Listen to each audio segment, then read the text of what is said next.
नमस्कार, माउन्टेन समाचारमा स्वागत छ। म संगीता अधिकारी। नमस्कार, म सिमरन लुइटेल। सुरुमा अहिलेसम्मका मुख्य समाचार।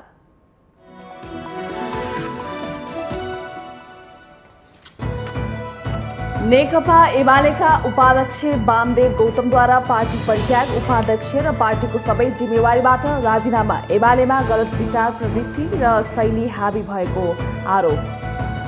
अमेरिकी सहयोग एमसीसी फेरि चर्चामा। एमसीसीको विरोध भइरहँदा सरकार र राजनीतिक दलका शीर्ष नेताहरू जनताको आवाज सुन्ने कि विदेशीको भन्ने परीक्षामा।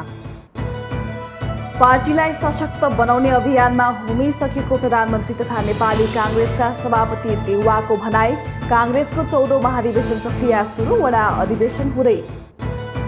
निर्वाचनपछि फेरि सरकारमा फर्कने नेकपा एमालेका नेता प्रदीप ग्यावालीको दाबी। स्थानीयदेखि सङ्घीय निर्वाचनको तयारीमा जुट्न पार्टी पङ्क्तिलाई आह्वान। पार्टी विभाजनको औचित्य पुष्टि गर्न नेकपा एकीकृत समाजवादी नेतृत्वलाई एमाले नेता सुभाष नेमुवाको चुनौती। संवैधानिक व्यवस्था विपरीत पार्टी फुटाएको आरोप। दोस्रो विश्वयुद्धमा ध्वस्त बनेको जापान संसारका शक्तिशाली र विकसित देशको सूचीमा। परमाणु विस्फोटनको 76 वर्षमा औद्योगिक र इलेक्ट्रोनिक्स र टेक्नोलोजी अगाडि। र टोकियो प्यारालिम्पिकको तेक्वान्डोमा नेपाली पलेशा गोवर्धन ऐतिहासिक पदक जित्नबाट वञ्चित। रिपीचेज राउन्डको फाइनलमा चिनिया खेलाडीसँग पराजित।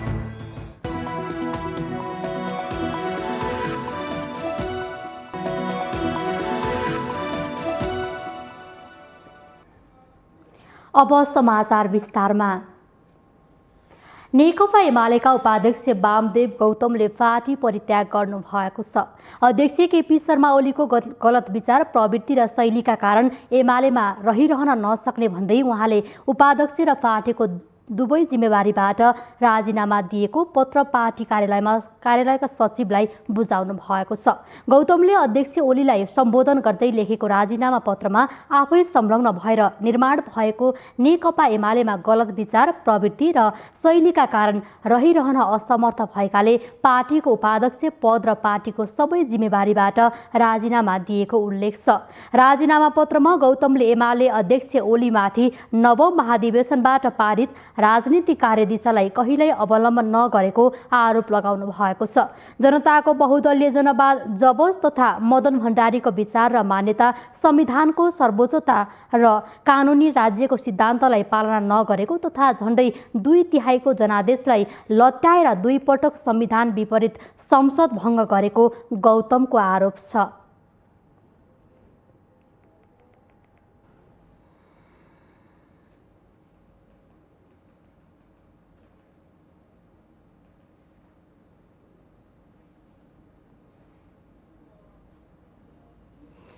एमसीसी सम्झौता खारेज गर्नुपर्ने माग राख्दै युवाहरू प्रदर्शनमा उत्रिएको बेला अमेरिकी सहयोग परियोजना एमसीसीकी केन्द्रीय उपाध्यक्ष फतेमा सुमार र सहायक उपाध्यक्ष जोनाथन ब्रुक्स लगायतको टोली आगामी साता नेपाल आउँदैछ। उपाध्यक्ष फतेमाको भ्रमण एमसीसी अनुमोदनका लागि वातावरण मिलाउन केन्द्रित रहने आकलन गरिएको छ। देशभित्र एमसीसी प्रवेश नगराउन चौतर्फी रूपमा दबाव बढिरहेको बेला सरकार र मुख्य राजनीतिक दलका शीर्ष नेताहरूले जनताको आवाज सुन्छन् कि विदेशीको भन्ने परीक्षाको विषय बनेको छ। भारतसँग भएका विभिन्न सन्धि सम्झौताबारे नेपालमा अहिलेसम्म तीव्र असन्तुष्टि छ। ती सन्धि सम्झौताका कारण नेपालले कैयौं नोक्सान बेहोर्नु परेको छ। अहिले देशभित्र सर्वाधिक विरोध भइरहेको विषय हो एमसीसी सम्झौता। हरेक दिन एमसीसी खारेज गर्नुपर्ने माग बढिरहेको छ। जताततै गो ब्याक अमेरिका र नो एमसीसी जस्ता नारा जबरजस्त रूपमा उठेका छन्। संसदबाट एमसीसी पास गराइसक्नु पर्ने मिति गुज्रिसकेको छ। नेपालीहरूले चाहिँदैन भनेको एमसीसी अन्तर्गतको सहयोग गर्न अमेरिकाले लगातार प्रयत्न गरिरहेको छ। यसै प्रसङ्गमा आगामी साता एमसीसी की केन्द्रीय उपाध्यक्ष फतेमा सुमार र सहायक उपाध्यक्ष जोनाथन ब्रुक्स लगायतको टोली नेपाल आउँदैछ, जसले सम्झौताका विषयमा प्रधानमन्त्री शेरबहादुर देउबा र मुख्य राजनीतिक दलका शीर्ष नेताहरूसँग भेटवार्ता गर्नेछन्। यो भ्रमणको उद्देश्य एमसीसी सम्झौता अघि बढाउनु नै हुनेछ, जसका लागि अनुकूल वातावरण मिलाउन एमसीसीकी केन्द्रीय उपाध्यक्ष नै नेपाल आउँदैछिन्। प्रधानमन्त्री शेरबहादुर देउबाको पद बहाली नै एमसीसी सम्झौता अनुमोदन गराउने विषयसँग जोडेर हेर्ने गरिन्छ। यसअघि तत्कालीन प्रधानमन्त्री केपी शर्मा ओलीले पनि एमसीसी सम्झौता अनुमोदनका लागि भरपूर प्रयास गरेका थिए, तर तत्कालीन नेकपा भित्र सहमति जुटाउन नसकेपछि यो विषय मत्थर भएको थियो। तर देउबा र ओली एमसीसीका पक्षधर नेता हुन् भन्नेमा दुई मत छैन। त्यसमा पनि प्रधानमन्त्री शेरबहादुर देउबा एमसीसी पास गराउन तत्पर अवस्थामा छन्। प्रमुख सत्ता साझेदार दल माओवादी केन्द्रका अध्यक्ष पुष्पकमल दाहाल प्रचण्ड र एकीकृत समाजवादी पार्टीका अध्यक्ष माधव कुमार नेपाल एमसीसी सम्झौतामा सानोतिनो संशोधन आवश्यक छ भनेर रटान लगाइरहेका छन्। उनीहरूले हुबहु रूपमा एमसीसी अनुमोदनका लागि तयार छैनौं भने पनि सत्तामा गएपछि भने चुपचाप बसेका छन्। यस अर्थमा देशभित्र रहेका प्रमुख पार्टीका शीर्ष नेताहरू नै एमसीसी भित्र्याउन सकारात्मक छन् भन्नेमा दुई मत रहेन। यति बेला एमसीसी बारे भिन्न मत राख्ने भीम रावलहरू राष्ट्रिय राजनीतिको मियोपात्र छैनन्। उनीहरू पार्टीकै मूलधारबाट किनारा लाग्दै गएको अवस्था छ। यस्तो अवस्थामा एमसीसी दिन प्रतिदिन चर्चा र चासोको विषय बनिरहेको छ। नेताहरूले जनताको बीचमा भाषण गर्दा एमसीसी बारे जे भन्छन्, सत्तामा हुँदा आफ्नै भाषण विपरीतको भूमिका खेलिरहेका छन्। नेताहरूको यस्तो दोहोरो चरित्रले एमसीसी नेपालको हितमा हुन सक्दैन भन्ने कुरा थप पुष्टि गरेको छ। एमसीसी बारे नेताहरूको विचित्रको चरित्र देखिँदैछ। यसै पनि एमसीसी नेपालको विकासका लागि डङ्का पिटे जस्तो धेरै ठूलो अनुदान होइन। यो अनुदानले जुन परियोजना बनाउने भनेको छ, विज्ञहरूका अनुसार उक्त परियोजनाका लागि अमेरिकाले दिने सहयोगको 1/3 परियोजना सम्पन्न भइसक्नेछ। विज्ञहरूको यो भनाइलाई आधार मान्ने हो भने एमसीसी परियोजनामा 13 अर्ब रुपैयाँ नेपालले पनि थप्नुपर्ने सम्झौतामा नै उल्लेख छ। यदि एमसीसीमा मिसाइने नेपाल सरकारको 13 अर्ब रुपैयाँमा केही रकम थप्ने हो भने यो परियोजना नेपालले आफ्नै बलमा आफ्नै लागतमा निर्धक्कका साथ बनाउन सक्नेछ। नेतृत्वले बुझ्नुपर्ने महत्वपूर्ण कुरा के छ भने नेपाली जनताले एमसीसी भित्र्याएर विकास गर सरकार भनेर भनेको अवस्था छैन। जनता त राष्ट्रलाई घात गर्ने कुनै पनि अनुदान नभित्र्याउन भनेर निरन्तर खबरदारी गरिरहेका छन्। जनताको यो आवाजलाई एमसीसी पक्षधरहरूले किन नजरअन्दाज गरिरहेका छन्? भोलि यसको जवाफ दिन सक्ने हैसियत नेताहरूसँग छ कि छैन, यस कुराको हेक्का राख्न जरुरी छ। एमसीसीको मुख्य उद्देश्य नेपालमा अमेरिकाको स्थायी चलखेल बढाउनु हो भन्ने कुरा पुष्टि हुँदै गइरहेको छ। अन्यथा एमसीसीले नेपालमा आफ्ना स्थायी भौतिक संरचना बनाउने विषय प्राथमिकतामा राख्दैन थियो। यो परियोजना मार्फत नेपालको खनिजजन्य स्रोतमाथि प्रभुत्व जमाउने अमेरिकाको दीर्घकालीन रणनीति पनि छ। यस्तो उद्देश्य राखेर अमेरिकाले प्राकृतिक रूपमा सम्पन्न विश्वका विभिन्न राष्ट्रमा आफ्नो आधिपत्य जमाइरहेको छ। त्यस्तै षड्यन्त्रको सानो अंश नेपालमा एमसीसी सम्झौता हुन सक्छ। यसले नेपाल वैदेशिक हस्तक्षेपको क्रीडा स्थल बन्ने सम्भावना पनि बोकेको छ। यस अघि पनि नेपालले छिमेकी देशसँग गरेका विभिन्न सन्धि सम्झौतापछि पटक पटक पछुताउनु परेको कैयौं उदाहरण छन्। आफ्नै देशलाई तल पार्ने गरी सन्धि सम्झौता गर्ने मनोदशा नेताहरूमा किन पलाएको छ? यो गम्भीर प्रश्न हो। भारतसँगका कतिपय असमान सम्झौताले नै नेपाल माथि उठ्न नसक्ने गरी गरिबीको घेराबन्दीमा फसेको छ। त्यसमाथि अमेरिकाको हित हुने गरी भित्र्याइने एमसीसीले अमेरिकी हस्तक्षेपको वर्षा नै हुन सक्छ। यस्ता अनुमोदनले नेपालीको हातमा गरिबी र अस्थिरता बाहेक केही नहुने अवस्था आउनु अघि नै सचेत हुने कि? माउन्टेन टेलिभिजन एचडी राजनीतिक ब्युरो। प्रधानमन्त्री तथा नेपाली कांग्रेसका सभापति शेरबहादुर देउवाले पार्टीलाई सशक्त बनाउने अभियानमा होमिसकेको बताउनु भएको छ। महाधिवेशनको प्रारम्भको अवसरमा शुक्रबार भिडियो सन्देश जारी गर्दै देउवाले 14औं महाधिवेशन मार्फत पार्टीलाई सशक्त बनाउने अभियानमा होमिसकेको बताउनु भएको हो। संवैधानिक बाध्यता अनुसार कोरोना महामारीकै बीच सुरु भएको महाधिवेशनमा सामाजिक दूरी कायम गरी सहभागी हुन नेपाली कांग्रेसका नेता तथा कार्यकर्ताहरूलाई देउवाले अनुरोध गर्नु भएको छ। साथै उहाँले 14औं महाधिवेशन मार्फत कांग्रेसलाई सशक्त बनाउने अभियानमा होमिसकेको उल्लेख गर्नुभयो। आदरणीय साथीहरू, नेपाली कांग्रेसको 14औं महाधिवेशनको प्रक्रिया आजदेखि औपचारिक रूपमा प्रारम्भ भएको छ। स्वदेश र विदेशमा रहेका पार्टीका सदस्य साथीहरू, शुभेच्छुक र शुभचिन्तक सबैमा म जय नेपालको न्यानो अभिवादन व्यक्त गर्दछु।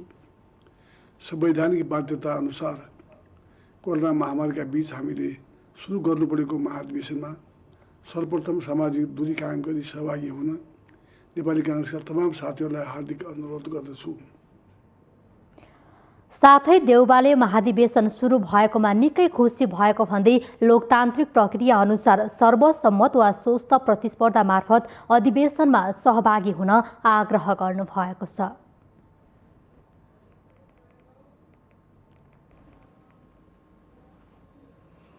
नेकपा एमालेका नेता प्रदीप गेवालीले आगामी निर्वाचनपछि आफ्नो पार्टी फेरि सरकारमा फर्कने दाबी गर्नुभएको छ।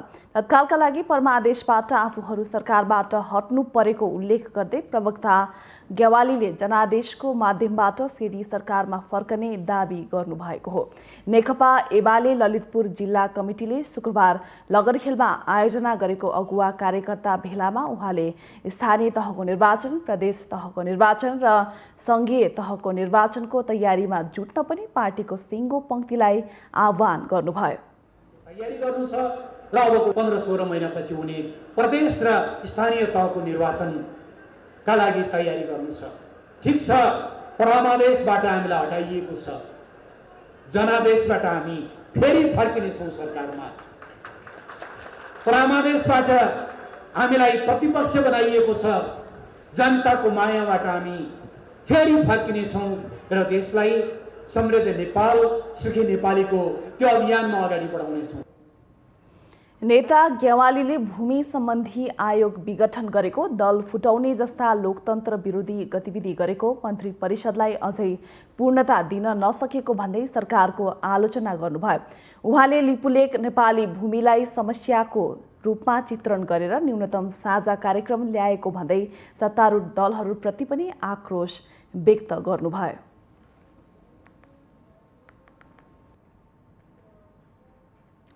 नेकपा एमाले संसदीय दलका उपनेता सुभाष नेउमाङले पार्टीलाई विभाजन गर्नुको औचित्य पुष्टि गरेर देखाउन नेकपा एकीकृत समाजवादी पार्टीको नेतृत्वलाई चुनौती दिनुभएको छ।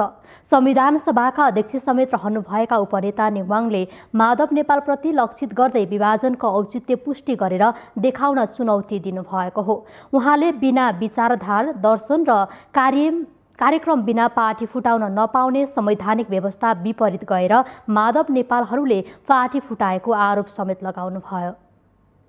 तपाईहरु आफ्नो ठाउँबाट जुरुक्कै उठ्नुपर्छ, गाउँबाट उठ्नुपर्छ, घरबाट उठ्नुपर्छ र सोध्नुपर्छ कुन चाहिँ विचारधारामा फरक पर्यो, कुन चाहिँ दर्शन फरक पर्यो, कुन चाहिँ कार्यक्रम फरक पर्यो र तिमीले नेकपा एमाले छोडेर छुट्टै राजनीतिक दल बनायौ भनेर प्रश्न गर्नुपर्छ। विभाजनको औचित्य स्थापित गर्न सक्ने छैनन् साथीहरूले। म यति मात्रै भन्छु, विभाजनको औचित्य स्थापित गर्नुपर्छ। अहिले नै प्रश्न देखिएको छ, विभाजनको औचित्य स्थापित हुन सक्ने ठाउँ छैन। त्यस्तै नेकपा एमालेका नेता एवं पूर्व कानुन मन्त्री अग्निप्रसाद खरेलले माओवादी केन्द्रका अध्यक्ष पुष्पकमल दाहाल र माधव नेपालले अध्यक्ष केपी ओलीमाथि हुँदै नभएको जघन्य आरोप लगाएर पार्टीलाई फुटाउने काम गरेको आरोप लगाउनुभयो।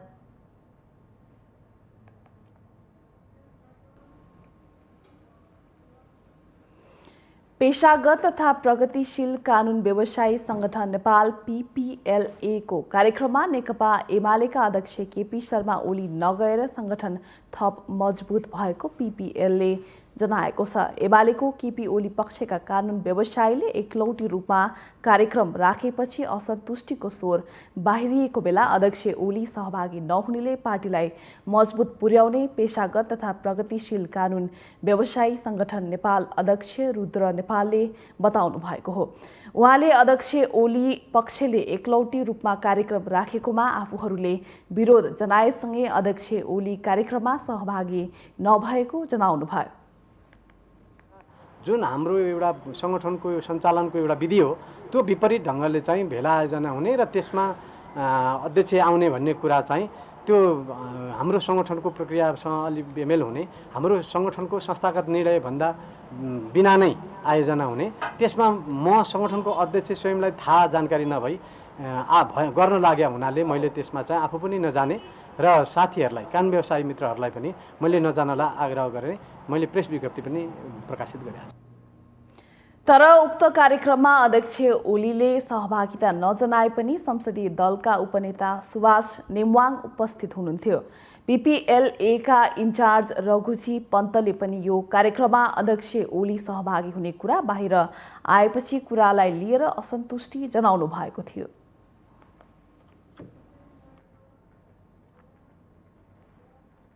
बागमती प्रदेशको मुख्यमन्त्री हेरफेरका लागि सत्ता समीकरण सुरु भएको छ। पार्टी विभाजनसँगै बागमती प्रदेशका 12 जना प्रदेशसभा सदस्यले नेकपा एकीकृत समाजवादी रोजेपछि मुख्यमन्त्री अष्टलक्ष्मी साखे अल्पमतमा पर्ने देखिएको छ। संविधान अनुसार मुख्यमन्त्री नियुक्त भएको 1 महिनासम्म प्रदेश सभाबाट विश्वासको मत लिनुपर्ने हुन्छ। तर अहिलेको सत्ता समीकरणमा एमाले इतर पक्षको बहुमत भएपछि फेरि सरकार परिवर्तनको अवस्था आएको छ, जसले प्रदेशको राजनीतिलाई फेरि अस्थिरतातर्फ धकेलेको छ।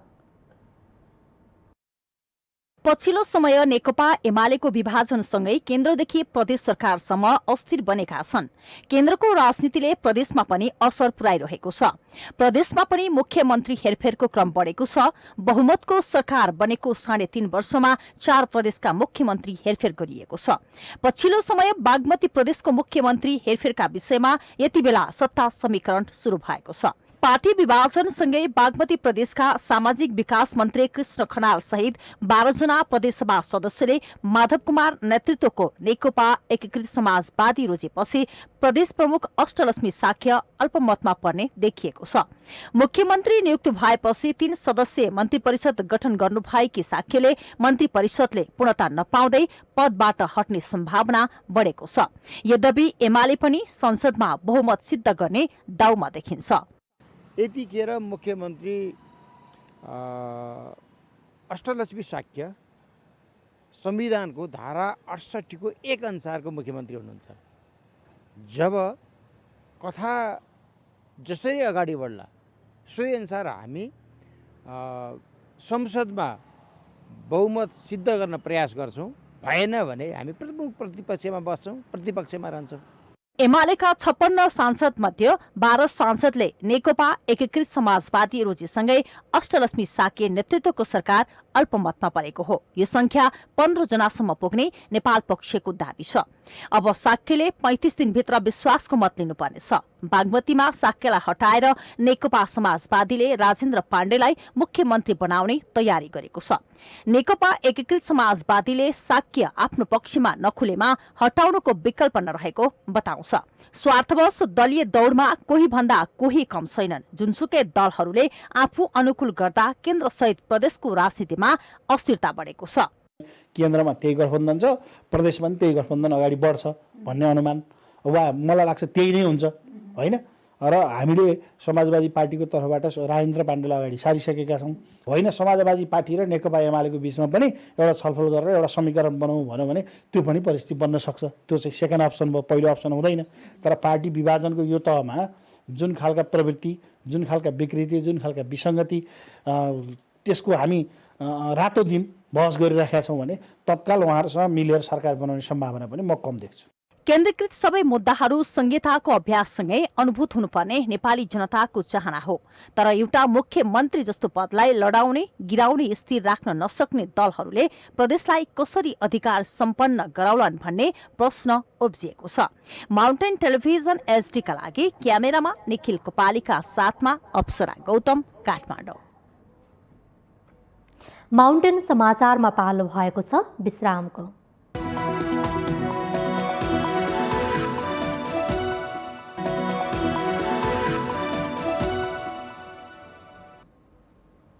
विश्रामपछि स्वागत छ। अब बाँकी समाचार। प्रदेश एकका मुख्यमन्त्री भीमप्रसाद आचार्य अल्पमतमा परेसँगै सत्ता समीकरणबारे चर्चा हुन थालेको छ। आचार्यले राजीनामा नदिएको 1 महिनाभित्र विश्वासको मत लिनुपर्ने संवैधानिक व्यवस्था छ, तर अहिलेसम्मको संसदीय समीकरणबाट आचार्यले विश्वासको मत पाउने सम्भावना निकै न्यून छ।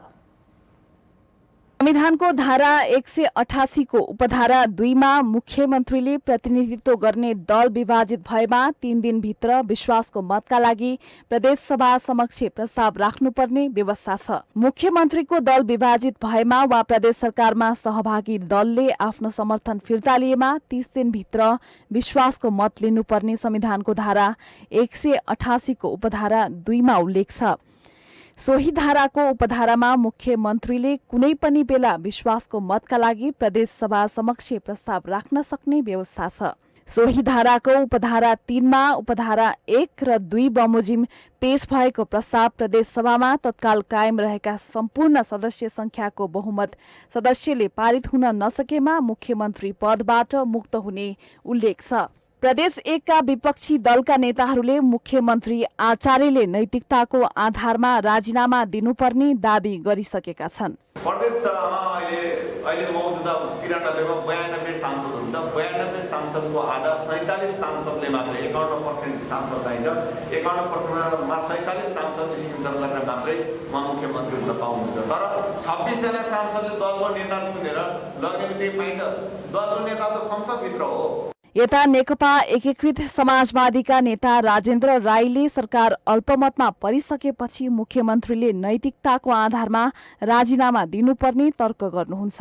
विश्वासको प्रस्ताव दर्ता गर्ने भन्ने अहिले छैन। उहाँहरूले यो संख्या दर्ता भइसकेपछि अल्पमतमा परेको उहाँलाई थाहा भइसकेको छ। त्यस कारणले हामी केही समय आशा गर्छौँ नैतिकताको रूपमा उहाँले चाहिँ छोड्नुहुन्छ भन्ने हामी 1-2 दिन हामी प्रतीक्षा गर्छौँ। मुख्यमन्त्री भीमप्रसाद आचार्यले भने आफू पार्टी एकता बचाउनको लागि मुख्यमन्त्री बनेको भन्दै राजीनामा नदिने प्रश्न पार्नु भएको छ।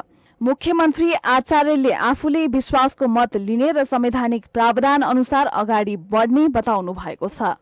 त्यो एकीकृत समाजवादी भन्ने त सबै एमालेमै थिए।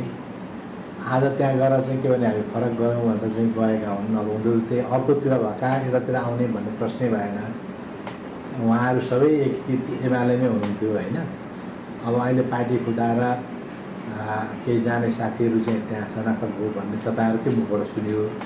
हामी संवैधानिक कानुनी प्रक्रियाबाट अगाडि बढ्छौँ। यहाँ दल दर्ता भएको 1 महिनाभित्र विश्वासको मत लिने भन्ने संविधानको व्यवस्था छ। त्यो 1 महिनाभित्र हामी विश्वासको मत लिने हिसाबले जान्छौँ। यति बेला सांसदलाई आफ्नो पक्षमा पार्न एमाले र नेकपा एकीकृत समाजवादीका नेताहरू सक्रिय छन्। प्रदेश सभामा कांग्रेस, एकीकृत समाजवादी, माओवादी केन्द्र, जनता समाजवादी पार्टी एकातर्फ छ भने अर्कोतर्फ नेकपा एमाले छ। माउन्टेन टेलिभिजन एचडी का लागि मोरङबाट विनोद आचार्यको रिपोर्ट।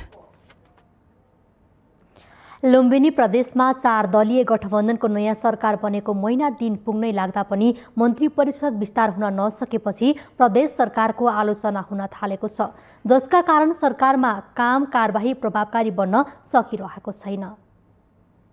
नेपाली कांग्रेस, जनता समाजवादी पार्टी र राष्ट्रिय जनमोर्चाको समर्थनमा नेकपा माओवादी केन्द्र संसदीय दलका नेता कुल प्रसाद केसी साउन 27 गते लुम्बिनी प्रदेशको मुख्यमन्त्री नियुक्त हुनुभएको थियो। मुख्यमन्त्री केसीले विश्वासको मत लिए लगत्तै मन्त्री परिषदलाई पूर्णता दिने बताउँदै आउनु भएको थियो। तर विश्वासको मत लिएको 2 हप्ता पुग्दा समेत मन्त्री परिषद विस्तारले पूर्णता पाउन सकेको छैन। मन्त्री परिषद बैठकले यसअघि कायम मुख्यमन्त्री सहित 10 मन्त्रालयबाट बढाएर 13 मन्त्रालय बनाउने निर्णय गरेको छ। तर भागभण्डामा भने दलहरूबीच सहमति जुटिसकेको छैन। छिटोभन्दा छिटो चाहिँ उहाँहरू चाहिँ आफ्नो चाहिँ गर्नुपर्ने दायित्व जिम्मेवारीबाट पछि हट्न भएन। यो कोरोनाको चाहिँ महामारी छ, यो बेलामा स्वास्थ्य मन्त्रीको भने अझै टुङ्गो लागेको छैन। उहाँहरूले के गर्दै बन्छ अहिलेसम्म उहाँहरूले? खै त्यो उहाँले गर्ने काम के हो त? खालि आफू मात्र भिड्ने लड्ने। अनि हाम्रो लागि के त खै जनता सधैँ यसरी चाहिँ त्यो खाली चाहिँ बस्नु परेको अवस्था छ। यस कारणले म यो जोरदार माग गर्छु यो यहाँको चाहिँ प्रदेश सरकारसँग। थप विस्तार हुने मन्त्री परिषदमा नेपाली कांग्रेस र माओवादी केन्द्रबाट 3 जना मन्त्री र 1 जना राज्य मन्त्री नियुक्त गर्ने विषयमा गठबन्धनका 2 दलबीच सहमति भइसकेको छ। तर दुवै पार्टीमा आकांक्षी धेरै हुँदा मन्त्री छान्न सकस भएको हो। पूर्वाधारहरूको पनि व्यवस्थापन गर्ने हो। सेवा सुविधा पनि मन्त्रीको शपथ दिएपछि व्यवस्था मिलाउनुपर्छ। त्यो सबै कुराहरू प्रक्रियाहरू अगाडि बढिसकेको छ र छिट्टै नै सरकार योतर्फ आउँछ। मन्त्री थप हुने भएपछि मन्त्रालय रहने भवन, मन्त्रीहरूलाई आवास, सचिव लगायतका कर्मचारी र गाडीको व्यवस्थापन गर्न पनि समय लागेकाले मन्त्री परिषद विस्तारमा ढिलाइ हुन गएको मुख्यमन्त्री कार्यालयले जनाएको छ। मन्त्रालयहरू विस्तार हुने क्रममा अब अहिले यसलाई आधिकारिक नभनौँ तर टेन्टेटिभली 7-10 दिनभित्रमा त्यसको विस्तार भइसक्ला भन्ने अनुमान गर्न सकिन्छ। हामीले अहिले अनुमान मात्रै भनौँ, अनुमान गर्न सकिन्छ। यो जस भदौभित्रमा मेरो विचारमा भइसक्ला भन्ने हामी अनुमान गर्न सक्छौँ, प्रक्षेपण गर्न सक्छौँ। प्रदेशमा बाढी पहिरोबाट जनधनको क्षति र कोरोना संक्रमणको जोखिम उस्तै छ। यस्तो बेला सरकारको ध्यान प्राकृतिक विपदबाट प्रभावित जनतालाई राहत दिने र सरकारको उपस्थिति देखाउने तर्फ जान पर्नेमा मन्त्री छान्न र मन्त्रालय भागभण्डा गर्नमै अल्मलिँदा सरकारप्रति नागरिक रुष्ट हुन थालेका छन्। माउन्टेन टेलिभिजन एचडीका लागि रूपन्देही सहकर्मी विमल छेत्रीको रिपोर्ट। एसएसपीका सुरक्षाकर्मीले ट्विन खुस्काइदिएपछि नेपाली युवा महाकालीमा बेपत्ता भएको प्रकरण ठेगान नलाग्दै छिमेकी भारतले नेपाली राष्ट्रियतालाई थप आहत बनाउने काम गरिरहेको छ। महाकाली बारी नेपाली सेनाको ब्यारेकमाथि समेत भारतले अनाधिकृत रूपमा पटक पटक हेलिकप्टर उडाउँदै आएपछि नेपाली आक्रोशित बनेका छन्।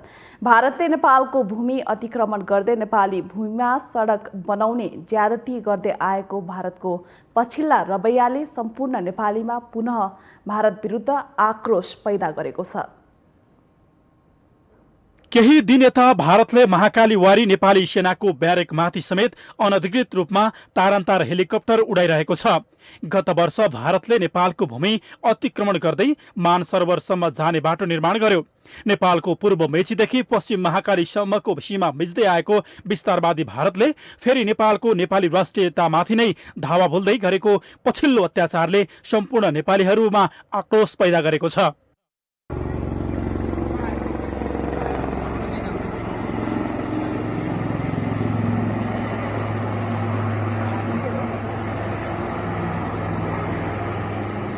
भारतीय एसएसबीले नै ट्विन काटिदिएर महाकालीमा बेपत्ता भएका जयसिंह धामीको खोजबिनका लागि गृह मन्त्रालयको टोलीले महाकाली नदीको पल्लो किनारसम्म पनि ड्रोन उडाउन खोज्दा भारतले असहयोग गरेको थियो।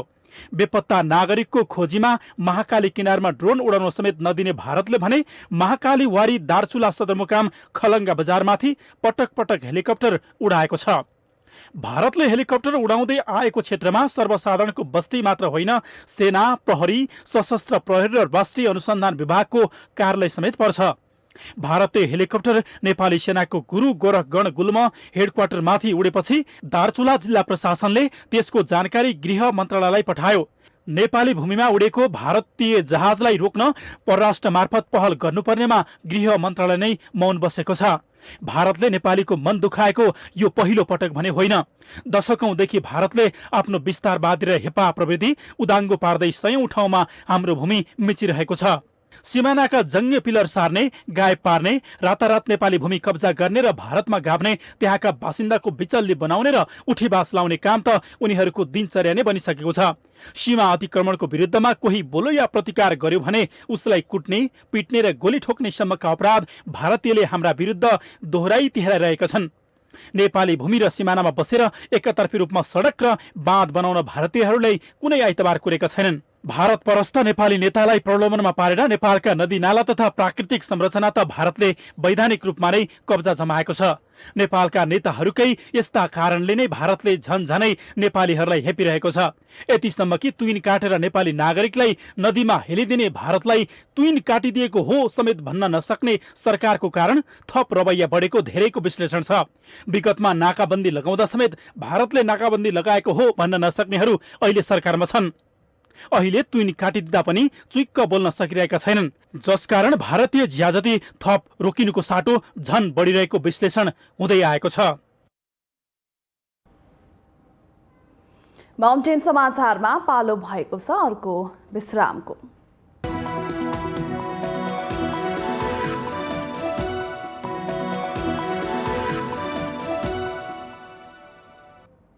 विश्रामपछि स्वागत छ। अब बाँकी समाचार।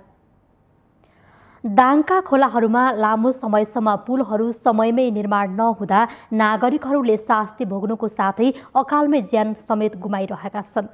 पुलहरू निर्माण गर्न थालेको लामो समय भए पनि निर्माण कार्य पूरा हुन नसक्दा समस्या भएको हो। दाङको घोराई लमही सडक खण्डमा पर्ने सिस्ने खोलामा पक्की पुल 4 वर्षमा पनि निर्माण सम्पन्न भएको छैन, जसका कारण गत 16 गते बुधबार राति मात्र सिस्ने खोलाले गाडी बगाएर 4 जनाले अकालमै ज्यान गुमाए। ठेकेदार तथा सडक डिभिजन कार्यालयको लापरवाहीका कारण समयमा पुल नबन्दा नागरिकहरू शास्ति खेप्न बाध्य छन्। अब यो त लापरवाही, या त सरकारको लापरवाही हो या त काम गर्ने ठेकेदारको लापरवाही हो। यो हामीले केही बुझ्न सकेका छैनौँ। यत्रो वर्ष भइसक्यो, यो पुलको अवधि भनेको 2 या 2.5 वर्षको हो गरे भन्ने हामीलाई सुनाइमा आछ है। अहिले यत्रो जनताले यत्रो पब्लिकले यो बाटो यति चाहिँ अप्ठ्यारो छ। हाम्रो विद्यार्थीहरू बिहानमा पैदल हिँड्न पनि चाहिँ उचित छैन, अनि गाडी मोटर पनि यस्तो हिँडिरहन्छन्, बाटोघाटो छैन। अब के भन्ने, सम्बन्धित निकायमा जाने हो।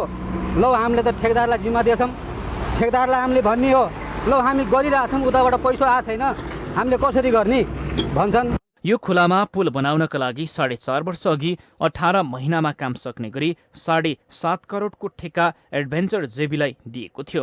18 महिनामा पूरा हुनुपर्ने काम 4 वर्षमा 90% मात्र सकिएको छ। यस्ता घटना पटक पटक हुँदा मानवीय क्षति भइरहेको र यस सम्बन्धमा जिल्ला प्रशासन कार्यालयले पनि चासो देखाएको छ। कानुन बमोजिम चाहिँ गराउनु निमित्त त धेरै कानुनहरू बनाएको छ। अब हामीले नगरेर अहिलेको चाहिँ अब अहिले नयाँ चाहिँ हाम्रो चाहिँ फौजदारी संहिता हेऱ्यौँ भने पनि त्यसमा कसैले चाहिँ करार अनुसार चाहिँ समयमै काम सम्पन्न गरेन, गुणस्तरको अनुसार गरेन भन्ने सजायको व्यवस्था छ। तर यहाँ के भइदियो भन्दाखेरि अब हाम्रो यो हाम्रो चाहिँ जुन पूर्वाधार निर्माण छ नि, त्यसमा अब पैसा पनि छ, सबै वातावरण छ, तर काम नगर्ने। त्यो चाहिँ के छ भन्दाखेरि अब त्यो क्षमतै नभएका मान्छेहरूले त्यो ठेक्का लिएर अनि अनावश्यक चाहिँ धेरै के अरे लो बिडिङ गरेर समस्या आएको छ। अब यहाँ पनि कस्तो छ भने अब यत्रो जति पैसा सरकारले लगानी गरेको छ दाङ जिल्लामा, समयमा पुल निर्माणको काम नसक्ने ठेकेदारलाई पक्राउ गर्न स्थानीय प्रशासनले प्रहरीलाई पत्र काटेको छ। समयमा काम नसक्ने ठेकेदारलाई सडक डिभिजन र प्रशासनले कुनै कारबाही गर्न सकेको छैन। ठेकेदारले समय तिर्न छोडेपछि प्रशासन पनि मुखदर्शक जस्तै बनेको छ। माउन्टेन टेलिभिजन एचडीका लागि दाङ सहकर्मी विकास डाँगीको रिपोर्ट। सीमा अतिक्रमण र दार्चुलामा ट्विन घटना विरुद्ध बाँकेको नेपालगञ्जमा नेकपा एमाले एकीकृत समाजवादीको युवा सङ्घ बाँके र अनिरासव्यू बाँकेले विरोध गरेको छ। युवा सङ्घ नेपाल लुम्बिनी प्रदेशका अध्यक्ष किशोर थापाले भारत र नेपालको रोजीरोटीको सम्बन्ध हुँदाहुँदै पनि भारतले आफ्नो अनुकूलमा नाकाबन्दी गर्ने, सीमा बन्द गर्ने जस्ता हेपाहा प्रवृत्ति विरुद्ध र दार्चुलामा भएको ट्विन घटना विरुद्ध जय सिंह धामीलाई न्याय दिलाउन जुलुसमा उत्रिएको बताउनुभयो। युवा सङ्घ नेपाल लुम्बिनी प्रदेशको नेतृत्वमा निस्किएको जुलुसमा अनिरासव्यू तथा युवा सङ्घका नेता तथा कार्यकर्ताहरूले भारतीय हस्तक्षेप मुर्दाबाद, भारतीय पक्षको रवैया बन्द गर, भारतीय हेपाहा प्रवृत्ति बन्द गर, जय सिंह धामीलाई न्याय दिए जस्ता नाराबाजी गरेका थिए।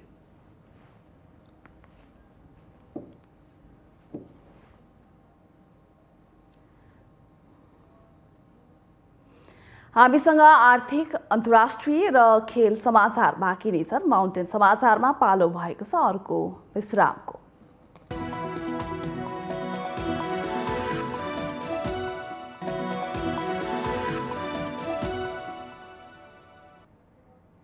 विश्रामपछि स्वागत छ। अब पालो आर्थिक समाचारको।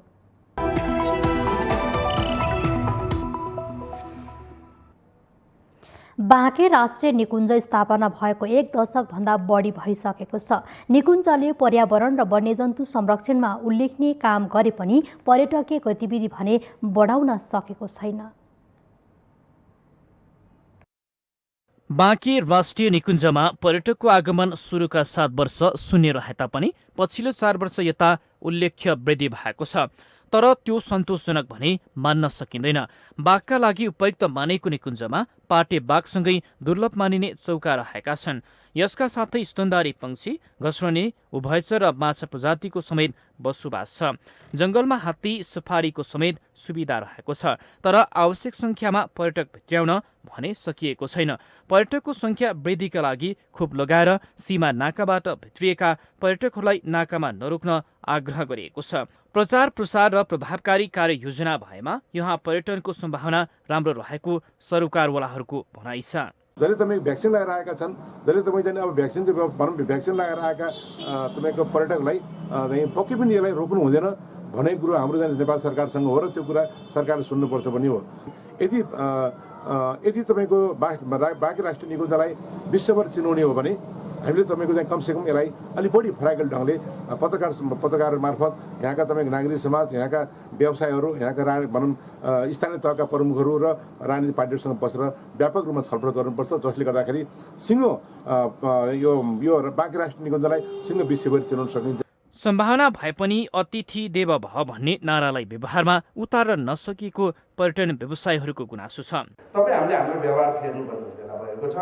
यदि हामीले नेपालको इकोनोमीका 3टा मुख्य आधार हुन् भने हामी सोच्छौँ भने त्यसमा ऊर्जा भन्छौँ, हामी पर्यटन भन्छौँ र एग्रिकल्चर भन्छौँ भने यदि पर्यटन साँच्चै नै यसलाई मेरुदण्ड बनाउने हो भने हामीले प्रत्येक सेक्टरले अतिथि देवो भव भन्ने जुन शब्द बोलिन्छ त्यो शब्दमा मात्रै होइन व्यवहारमा देख्नुपर्छ। त्यसमा सुरक्षा निकायका साथीहरूले पनि, बोर्डर र इमिग्रेसनका साथीहरूले धेरै कम्प्लेन छ।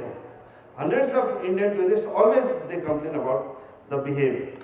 भारतीय पर्यटकलाई मात्र आकर्षित गर्न सकेमा पनि बाँकीमा पर्यटन व्यवसाय फस्टाउने उपमहानगरले जनाएको छ। तर नाकामा हुने विभिन्न समस्याले गर्दा पर्यटकहरू आकर्षित हुन सकेका छैनन्। नेपालको पर्यटन क्षेत्रको दुश्मन आफै हो। हामीले के खोज्छौँ भने गोरो छाला आइदियोस्, डलर आइदियोस् भनेर। यत्रो ठुलो मार्केट उत्तर र दक्षिण छ, उत्तरको अलि अप्ठ्यारो छ, दक्षिणको यत्रो ठुलो मार्केट छ, हामी त्यसलाई नजरअन्दाज गर्छौँ। पर्यटन व्यवसाय फस्टाउन सकेमा सिङ्गो मुलुकलाई नै आर्थिक टेवा पुग्न सक्छ। निकुञ्जलाई विश्वमा चिनाउनका लागि र पर्यटक भित्राउनका लागि सबै तह र तबकाबाट लाग्नुपर्नेमा जोड दिनुपर्ने जरुरी देखिन्छ। माउन्टेन टेलिभिजन एचडीका लागि बाँकेबाट रविन्द्र घिमिरेको रिपोर्ट। यो सँगै हामी माउन्टेन समाचारको अन्त्यमा आइपुगेका छौँ। जाँदा जाँदै मुख्य समाचार पुनः एकपटक।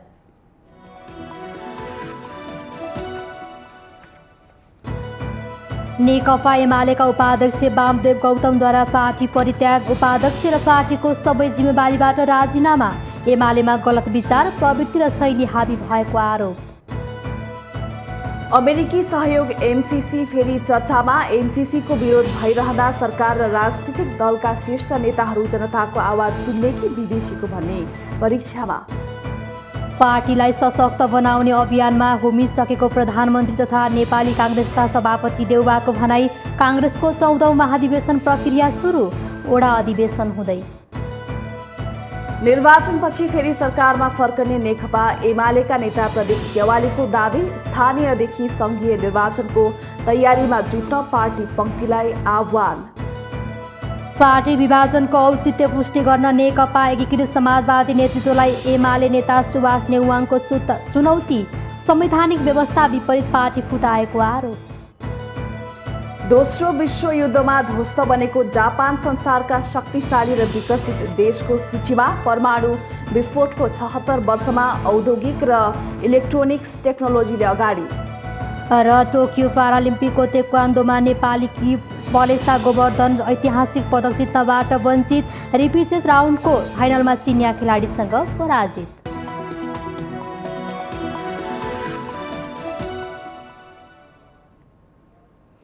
माउन्टेन समाचार अहिलेलाई सकियो। सत्य, तथ्य र निष्पक्ष समाचारका लागि हेर्दै रहनुहोला माउन्टेन टेलिभिजन एचडी। नमस्कार।